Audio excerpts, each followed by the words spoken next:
Olá!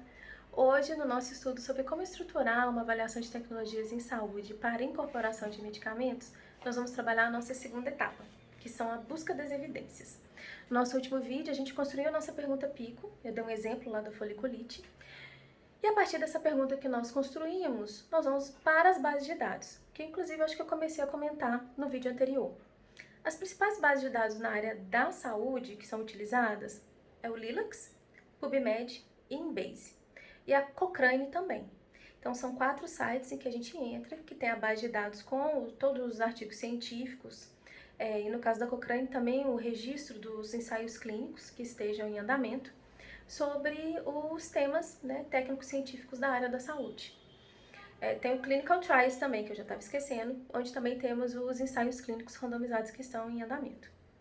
Então eu pego essa minha pergunta e eu vou destrinchá-la de forma a utilizar palavras que a gente chama de DEX e MESH, que são palavras específicas, que são catalogadas. É como um catálogo. O pessoal da biblioteconomia sabe muito bem como é que isso funciona. Porque para a gente conseguir ter uma forma homogênea de todos os pesquisadores do mundo fazendo pesquisa sobre o mesmo tema, foi criado esse catálogo.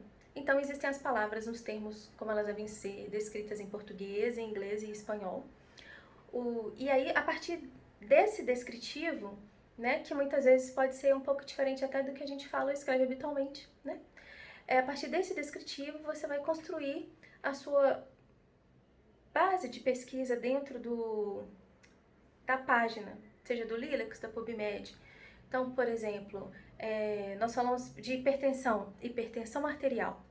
Então, lá dentro da página, tem um local onde você vai buscar qual é o melhor termo para eu unir como hipertensão arterial na minha seção de buscas.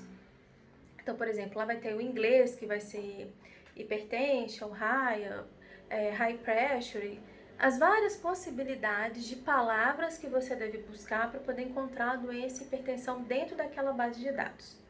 Você deve fazer o mesmo com a intervenção e com o seu comparador. Os desfechos você vai localizar dentro dos estudos depois que você selecionar. Então, inicialmente, a base dessa pesquisa dentro das bases de dados é a sua população. Então, você tem que colocar se são adultos, se são crianças, né? Qual que é essa intervenção, com as palavras corretas que aquela página aceita e reconhece, e com os comparadores, né? Inicialmente, é importante você construir uma busca o mais abrangente possível. Não tentar buscar de cara que você quer alguém que seja adulto, hipertenso, que esteja usando algum inibidor da época. Então, vamos colocar como exemplo o enalapril. E você quer como comparador os outros inibidores da ECA, que são lisinopril, captopril.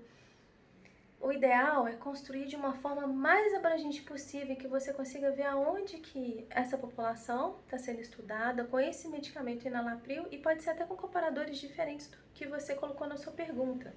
Mas aí depois você vai fazer o filtro desses estudos.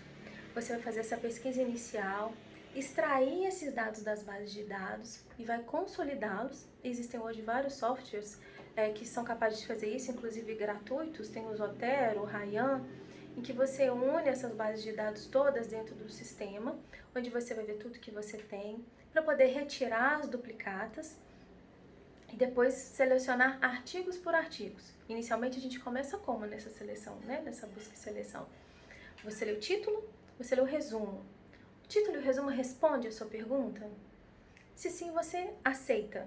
Se não, você rejeita. E esses sistemas informatizados são capazes de fazer isso. No passado a gente fazia no Excel, e eu já fiz isso muito no Excel. Ler tudo, um ponto por ponto, e depois identificar numa coluna o que ficava e o que deveria ser, né, o que seria excluído. Também é possível ainda hoje fazer no Excel, e muitos pesquisadores da área de ATS ainda trabalham completamente, fazem tudo no Excel e fazem trabalhos maravilhosos e excelentes. Claro que hoje nas bases de dados, eu esqueci de comentar, o Mendeley também é uma opção, tem algumas pessoas que conseguem usar o EndNote. Eu uso habitualmente o Zotero e o Ryan, mas existem, com certeza devem existir ainda outros, que você consegue fazer isso de uma forma mais segura quando você está fazendo uma pesquisa com outras pessoas, porque isso também é muito importante. Alguns estudos você conduz em dupla. Então, o ideal é dentro de um sistema, que aí você consegue, né? Tanto você quanto a outra pessoa mexer na mesma base de dados sem que isso prejudique nenhum deles. E consegue manter até um cegamento, por exemplo, numa revisão sistemática, que você precisa ter os pesquisadores cegados para poder garantir uma boa condução. Mas isso também é assunto para outro vídeo. Então, hoje nós falamos de busca e seleção das evidências.